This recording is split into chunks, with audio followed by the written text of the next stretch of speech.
After we had had the circumcision celebrations for the two boys, I returned to Khartoum. Leaving my wife and daughter in the village, I journeyed by the desert road in one of the project's lorries.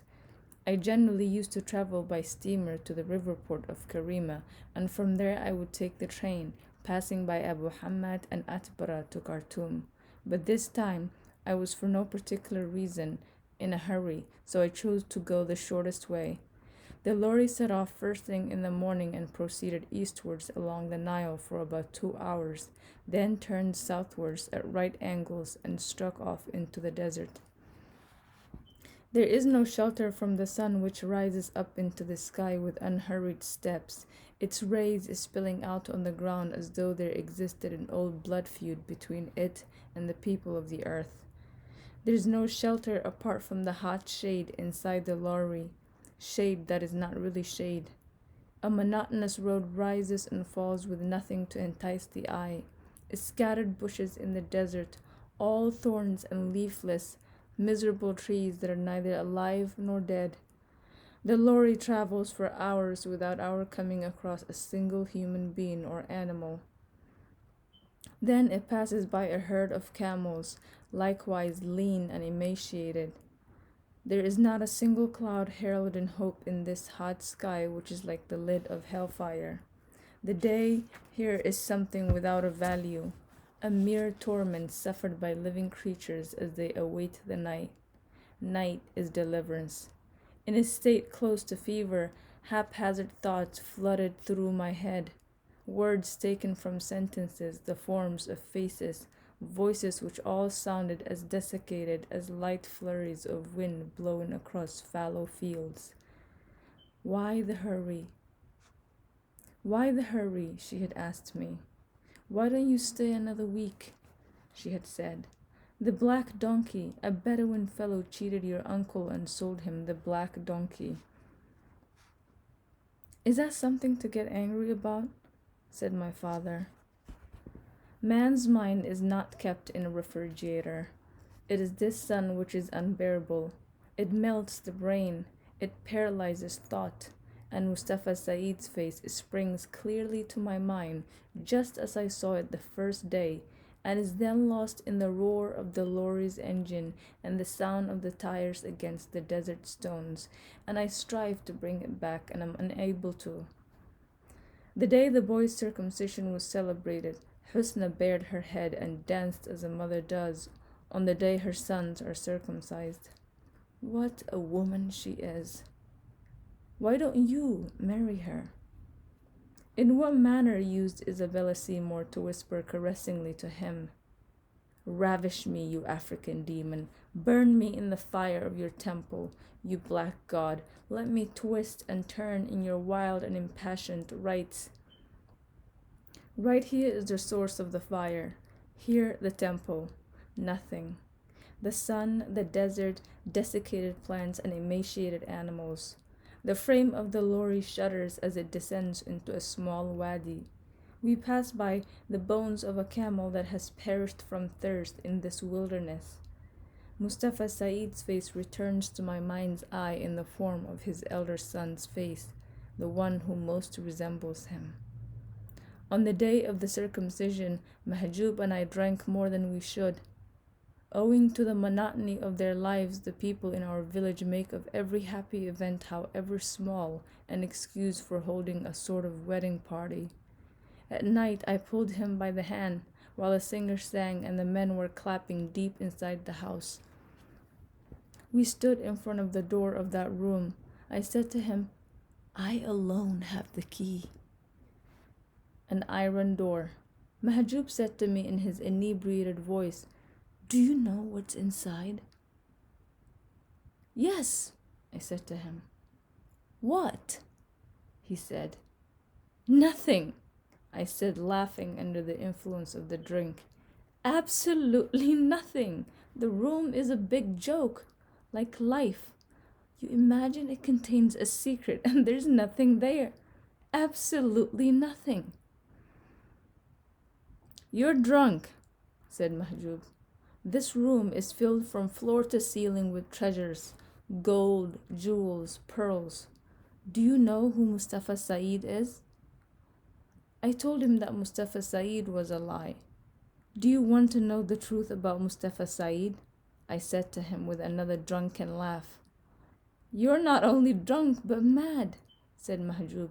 Mustafa Said is in fact the Prophet Al-Qidr, suddenly making his appearance and suddenly vanishing. The treasures that lie in this room are like those of King Solomon, brought here by genies, and you have the key to that treasure. Open, Sesame, and let's distribute the gold and jewels to the people.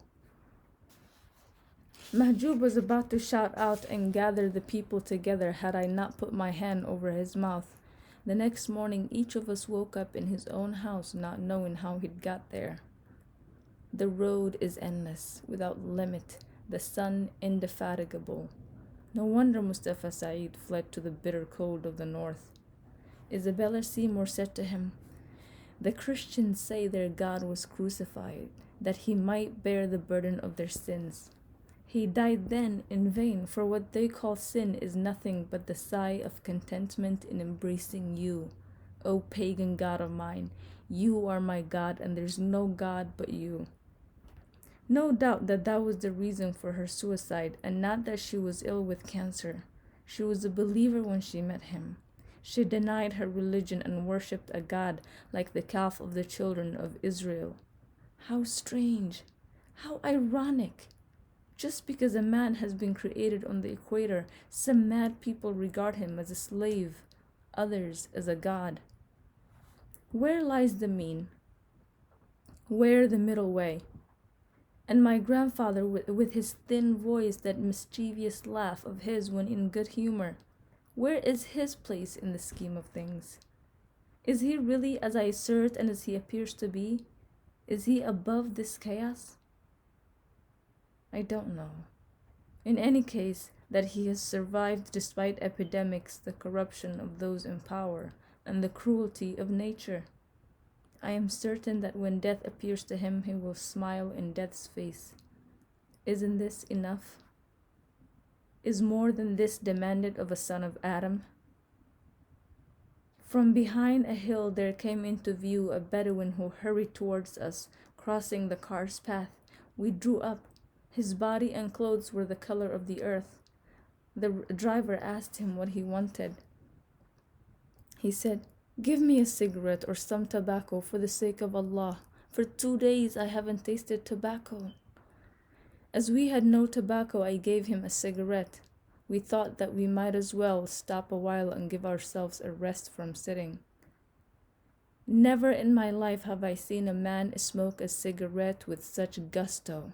Squatting down on his backside, the Bedouin began gulping in the smoke with indescribable avidity.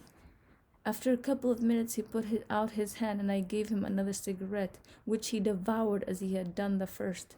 Then he began writhing on the ground as though in an epileptic fit, after which he stretched himself out, encircled his head with his hands, and went stiff and lifeless, as though dead. All the time we were there, around 20 minutes, he stayed like this until the engine started up, when he jumped to his feet, a man brought back to life, and began thanking me and asking Allah to grant me a long life. So I threw him the packet with the rest of the cigarettes. Dust rose behind us, and I watched the Bedouin running towards some tattered tents by some bushes southwards of us, where there were diminutive sheep and naked children. Where, O God, is the shade? Such land brings forth nothing but profits. This drought can be cured only by the sky. The road is unending and the sun merciless. Now the car lets out a wailing sound as it passes over a stony surface, flat as a table. We are doomed people, so regale us with amusing stories. Who said this? Then, like someone marooned in the desert who has covered no distance yet spared no mount. The driver's not talking, he is merely an extension of the machine in his charge, sometimes cursing and swearing at it, while the country around us is a circle sunk in the mirage. One mirage kept rising us up, another casting us down, and from the deserts we were spewed out into yet more deserts. Muhammad Sa'id al Abbasi, what a poet he was! And Abu Nuwas. We drank as deeply as a people athirst since the age of Ad. This is the land of despair and poetry, but there's nobody to sing.